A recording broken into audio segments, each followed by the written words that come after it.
Port Valdez is the northernmost ice-free port in the United States and is a direct access to critical infrastructure in the interior of Alaska.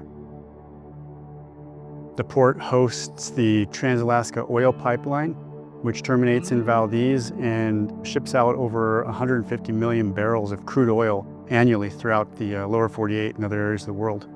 In 2020, the terminus of the Valdez Glacier collapsed and sent a mile of that glacier into the lake and into its outflow. Well, that exposed a huge portion of the lake that had never been surveyed, and we didn't know anything about that. We needed to better understand what the underwater environment looked like in those areas.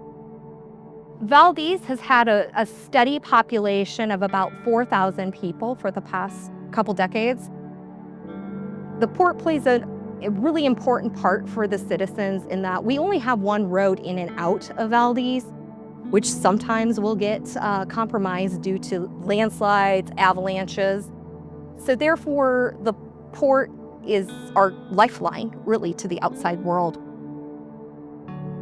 Primary industries in the city of Valdez are oil, tourism, and the fishing industry, which are vital parts of our economy, and they depend greatly upon an efficient and functioning port.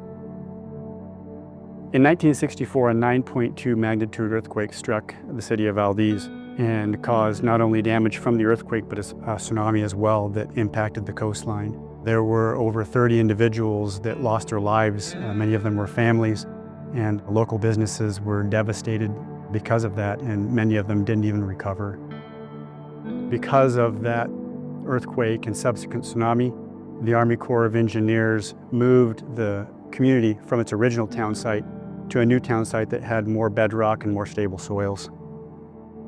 The city's primary purpose for this project was to acquire hydrographic data of both the port and the Valdez Glacier lakes in order to have topographical maps of the ocean floor and the glacier lake to better understand our hazards and risks, such as tsunamis, landslides, that could impact our community. It's going to help us protect the public and our critical infrastructure.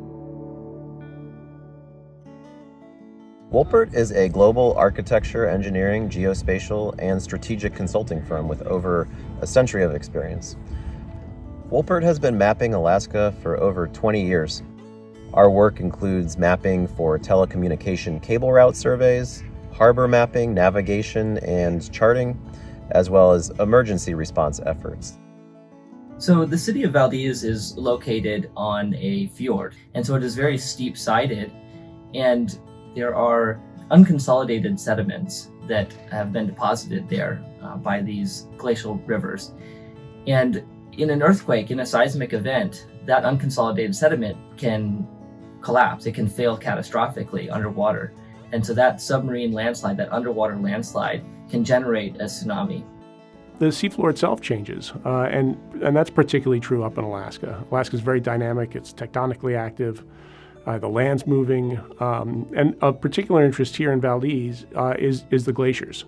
Glaciers are giant rivers of ice that are just grinding down mountains, and the amount of sediment input from the rivers that discharge from the glaciers is tremendous. So if you haven't seen one of these, or you haven't stood at a glacial outlet, it is an amazing amount of ground-up mountain that's coming down into these bays.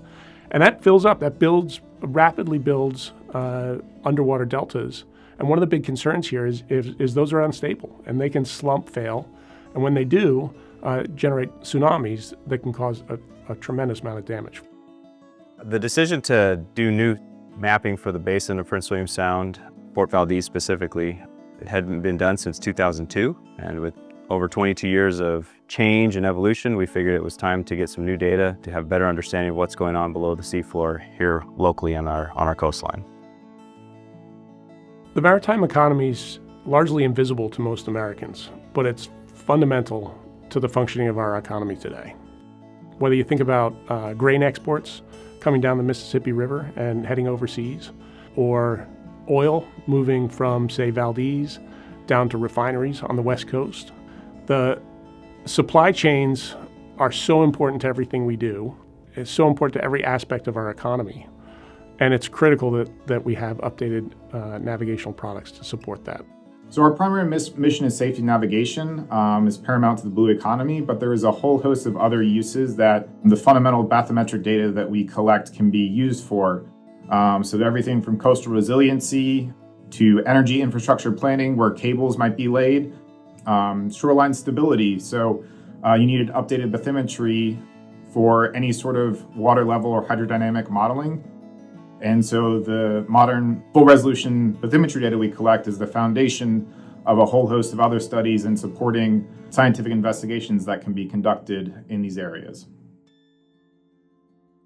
Yeah, so the Brennan Matching Fund is a neat program that's, I think, useful in both outreach and getting folks who are interested in seabed mapping data but may not have the expertise or the funds to go and contract that or get that themselves. But it allows us, who are experts in ocean mapping, to have those conversations with different constituents to help translate those needs into actionable survey contracts.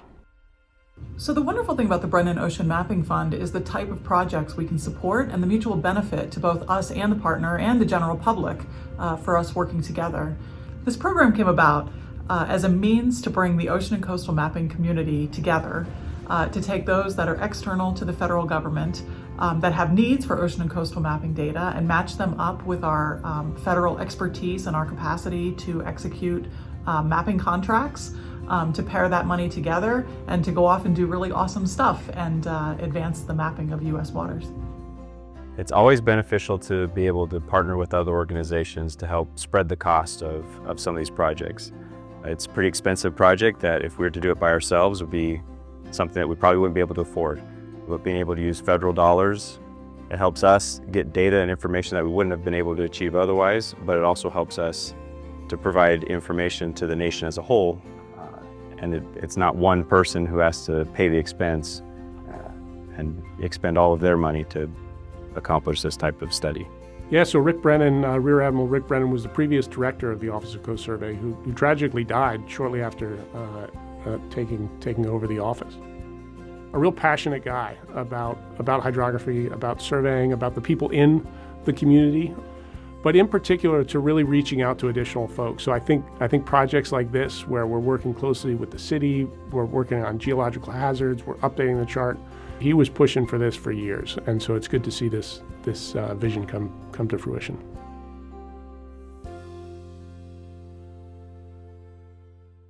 So we have this great hydrographic survey contract where NOAA has 6 of the leading vendors in the hydrographic and geospatial field. But that's why the 70-30% match with NOAA bringing 70% is so valuable, in that we can not only bring additional funding, but also bring our project management contracting services, as well as our relationships with these great vendors to be able to get the partner high quality mapping and bathymetry data to complete their project at a significantly reduced cost to the partner. NOAA's original plan for the project was to just survey Port Valdez, but the City of Valdez was particularly interested in acquiring high-resolution data for Glacier Lake. Glacier Lake is at the northeast corner of the City of Valdez and is at the terminus of the Valdez Glacier.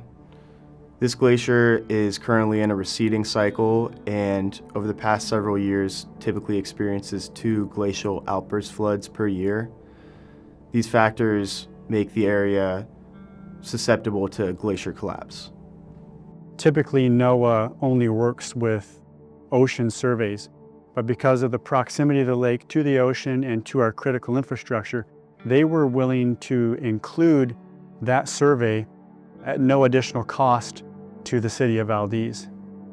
The Valdez Basin is very deep. The project depths range from the shoreline down to about 1,000 feet or 300 meters deep. And so it was important that we executed this project with the correct sonar. So we showed up with a sonar that has the capability for a wide dynamic range of frequencies, 90 kilohertz up to 450 kilohertz. That allowed us to map the deep water and the shallow water with the optimal frequencies to get the highest resolution possible. Our recent work in Valdez Glacier Lake required innovative approaches, optionally crewed watercraft with custom equipment to safely and accurately map this remote and dynamic landscape. The challenge of the glacial lake is that because it's a lake, there was no boat launch, and there's a lot of icebergs floating in the lake. So it wasn't possible to take one of our normal survey boats. So we brought a system that is basically an uncrewed survey vessel, and we deployed it into the lake, and then we put a small skiff into the lake as well to help escort this uncrewed vessel.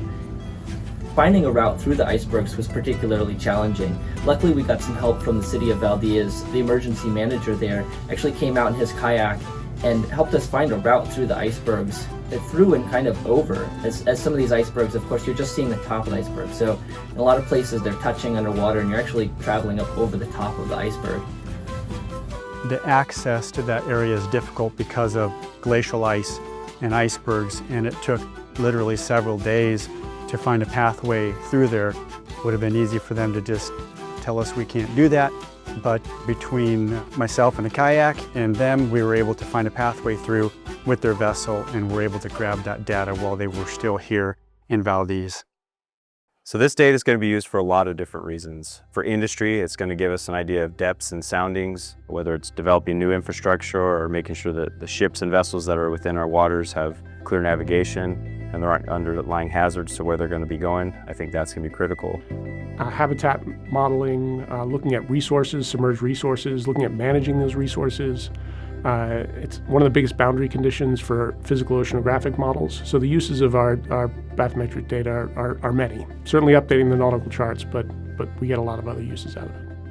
It's important locally, but it's also important nationwide because, like we saw recently, earthquakes and tsunamis in faraway lands can actually impact the continental United States as well. And so it's important to have a good understanding of what are our risks locally, but how does that impact the rest of the nation? There are so many applications for bathymetric data. They're wide-ranging, and it's not just for safe navigation, which might be a core mission of the Office of Coast Survey, but it's for all these other purposes as well. And we love that we can work with our partners, put that money together, and make these projects happen. At Woolpert, we have experts in hydrography, and we came prepared to this project with the correct vessels and the correct sonar. But ultimately, it's our people that made this project successful. We have very talented hydrographers and very talented data processors that were able to really bring this project together and deliver a product that should be very useful for the city and for NOAA. Being able to work with other federal agencies, create partnerships and relationships. You never know down the road who you may have worked with or partnered with, how that relationship is going to be beneficial down in the future. Working with NOAA and Woolpert, those were relationships that we were able to establish and connections that may be used for other projects, but it may also just be something that it helps us understand their processes for a future grant down the road or other opportunities that may come up. NOAA was a supportive and engaged partner throughout this entire project process. From the very beginning, they helped us understand whether our project and what we were trying to accomplish met their qualifications for the Brennan Matching Fund. And then throughout the application process, all the questions that we had were answered. Once we were awarded the contract, they put us together right away with Woolpert, their contractor, in order to be able to work together. This hydro mapping project wouldn't have happened without our partners, NOAA and Woolpert, and we thank you so much for working with us on this project. It's been a delight.